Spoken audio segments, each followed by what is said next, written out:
Bagaimana kisah Nabi Ibrahim dulu menyembelih anaknya?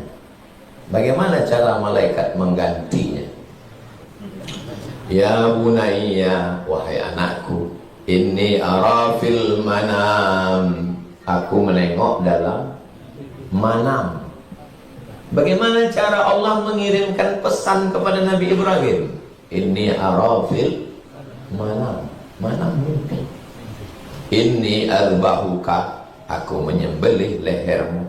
Itu Nabi Ibrahim. Bagaimana dengan Nabi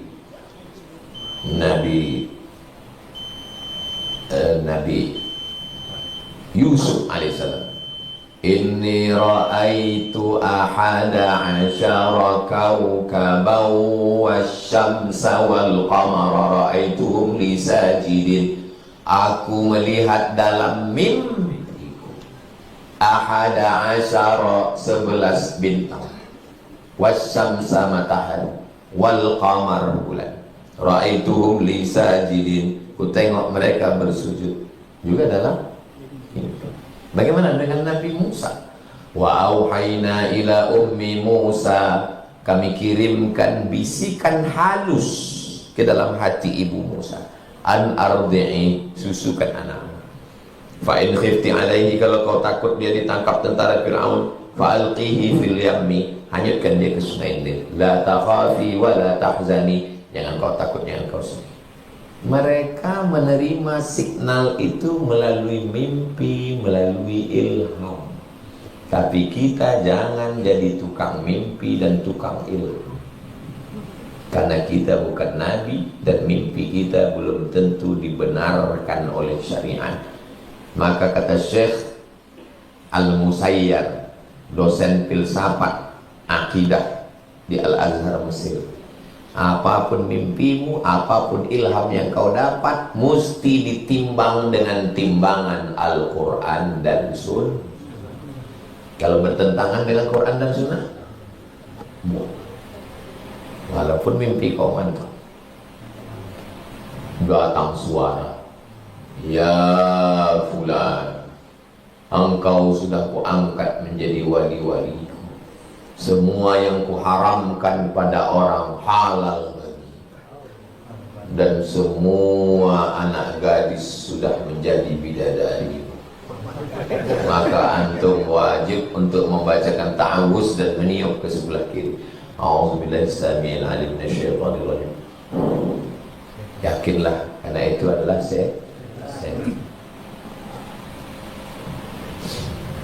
Bagaimana kisah Nabi Ibrahim dulu menyembelih? Karena dia dapat mimpi itu. Bagaimana cara dia? Dibawanya anaknya itu ke atas batu. Nanti kalau antum pergi ke arah melontar jumrah, ke arah kiblat, Aqabah, Ula, Wusta, Aqabah, tengok di sebelah kiri setelah pagar kerajaan Saudi, ada tiang bulat, di atasnya macam kubah. Disitulah tempat Nabi Ibrahim, ada tiang bulat. Cuma ada cara mencarinya. Tempat makan, tempat pasarnya makan, Zabahi, menyembelih Ismail.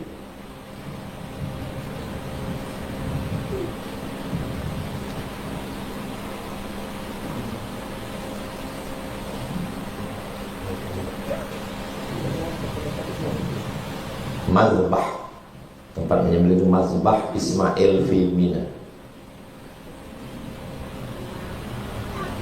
Kubah kecil, nampak?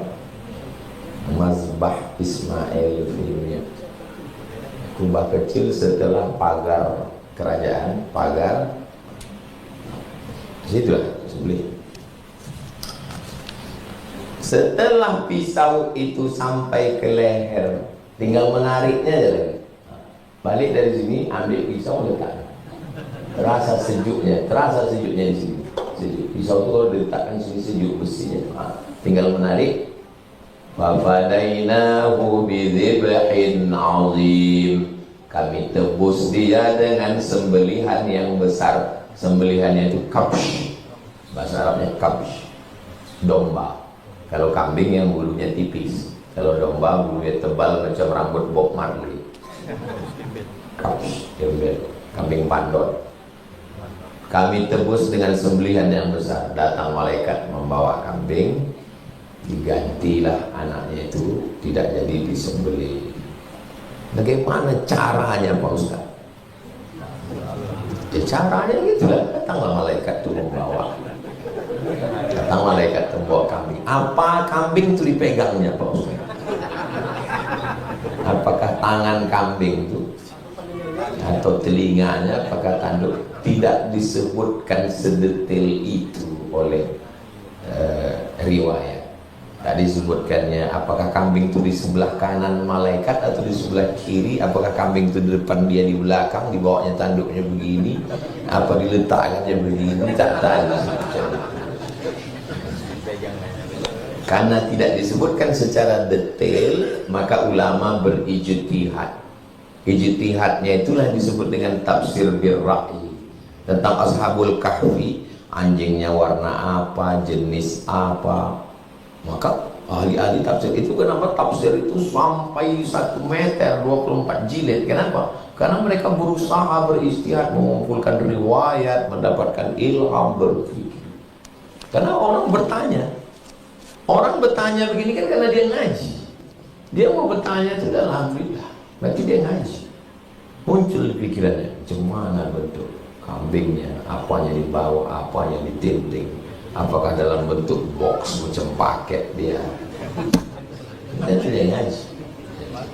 Jadi kita yang tidak menjawab secara detail cukup katakan tidak disebutkan dalam hadis dan dalam ayat secara detail, karena kisah-kisah itu sebetulnya yang mau diambil adalah pelajarannya secara umum. Tentang sampan Nabi Nuh tak disebutkan, tapi tafsir mulai apakah kayunya jenis apa, lebarnya berapa, binatang yang ada apa saja, di mana mendaratnya. Itu muncul belakangan setelah orang ngaji. Kalau dulu kisahnya saja secara umum. Jangan durhaka, pekoang jadi malin kundang. Dah cukup. Karena orang mau mengambil pelajaran jangan durhaka. Tapi ketika anak-anak itu diajarkan di sekolah, mereka mulai nanya, malin kundang ini tahun berapa, ayahnya siapa, nasabnya apa, sukunya apa, detail. Padahal yang mau diambil adalah substansinya secara umum. Jadi agama itu banyaknya dia normatif. Normatif itu yang diambil lah normanya. Norma apa yang bisa diambil pelajaran dari situ? Anak saya perempuan mau menikah, ayahnya sudah tak ada. Apakah bisa diwakilkan pada seorang ulama yang tidak ada hubungan darahnya dengan anak saya? Kalau tidak ada ayah, kewalian berpindah ke kakek datuk. Tak ada datuk, berpindah ke abang laki-laki. Tak ada abang, adik laki-laki. Tak ada adik laki-laki, abang ayah laki-laki. Tak ada abang ayah, adik ayah laki-laki. Tak ada adik ayah, anak abang ayah. Sewali. Itulah kenapa saudara itu disebut sewali, karena kalau tak ada wali dia bisa menjadi wali. Kali bukan sembarang kali, kali terjatuh di situ kapak. Jangan asal saudara sewali. Sewali itu bisa jadi bapak, bisa jadi bapak anak kita. Memang dia wali, tapi dia bisa jadi bapak anak kita, bisa jadi menikah.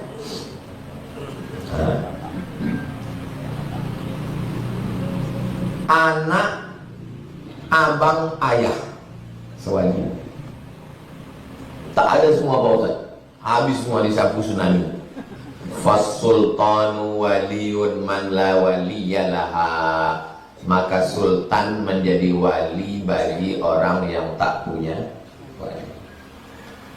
Abang ayah tak ada, atuk tak ada, abang tak ada, adik tak ada, abang ayah tak ada, adik ayah tak ada, anak laki-laki abang ayah tak ada, anak laki-laki adik ayah tak ada, siapa pun tak ada. Siapa walinya? Sultan Syarif Qasim menjadi wali.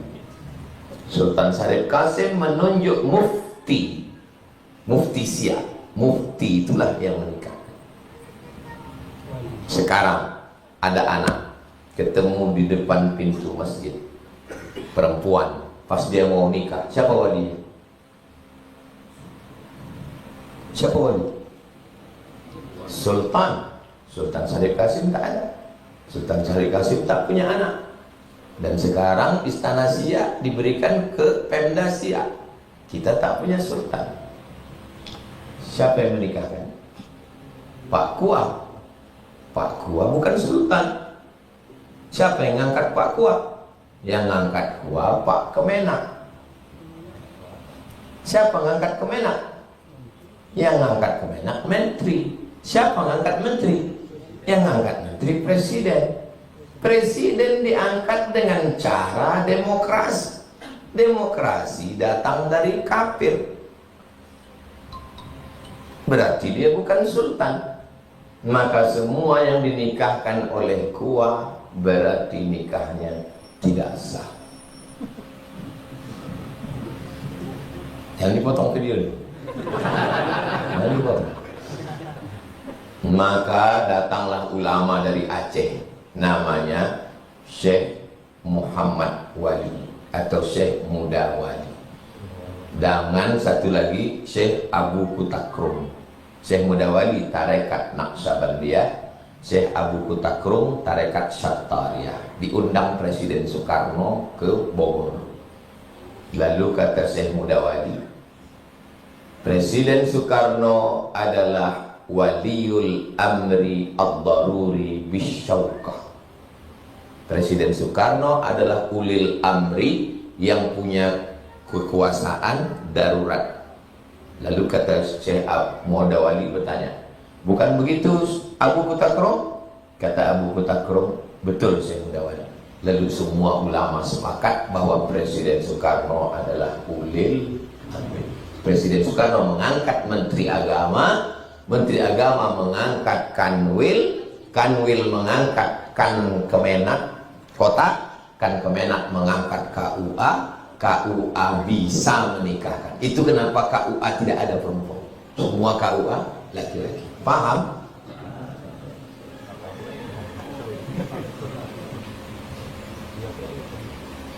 Syekh Muda Wali itu mengambil tarekat Naqsabandiyah dari Syekh Abdul Ghani Al-Kampari. Orang mana? Batu Beswet.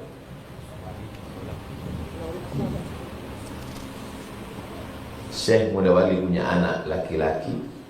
Orang pertama dapat gelar doktor usul fikih dari Al-Azhar. Namanya Syekh Muhibbuddin.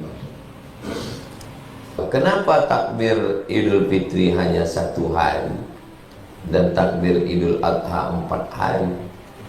Karena Idul Adha wadhkurullah fi ayyamin ma'lumat, fi ayyamin ma'dudat. Muliakanlah Allah secara khusus. Tiap hari kita memuliakan Allah, tapi secara khusus pada hari-hari tertentu. Di hari ini haram puasa, 11, 12, 13 haram puasa. At-Tasyrik. Hari itu dipilih Allah. Umar bertakbir di Mina, suaranya sampai ke Makkah. Jarak Mina ke Makkah 6 kilo. Bergoncang suara takbir di Mina sampai ke Makkah. Belum pakai mikrofon. Allahu Akbar, Allahu Akbar, Allahu Akbar. Tidak mesti setelah selesai sholat, takbir terus berkumandang. Sedangkan Idul Fitri cuma 1 Syawal itu saja yang dipilih Allah untuk kita makan. Yang haram puasa cuma 1 Syawal. 2 Syawal habis mencret-mencret, membalaskan sakit hati, tak makan sebulan. Apa hukumnya kalau lebih dari itu? Kalau ada orang bertakbir di hari ke-14, pas tanggal 14 itu habis sholat subuh, habis maghrib, tanggal 13 Zulhijjah habis asar sampai menjelang maghrib habis. Pas habis maghrib takbir lagi dia. Allahu Akbar, Allahu Akbar, Allahu Akbar. Jamaah mesti nanya dia, kenapa kau bertakbir? Apakah ini masih terkait dengan takbir tasyrik atau takbir apa ini? Enggak, aku mau memuliakan Allah aja, katanya. Kenapa bunyinya mirip? Ini menyebabkan iltibas. Orang awam nanti bingung. Kalau kau mau takbir aja, takbir kau sendiri. Allahu Akbar, Allahu Akbar, Allahu Akbar, Allahu Akbar. Yang kau bertakbir mirip bunyinya, ini menyesatkan. Mesti ditanya dia, aliran apa sama aliran kau? Aliran aku ini aliran lupo. Oh, lupa. Santai juga boleh, boleh lompek boleh.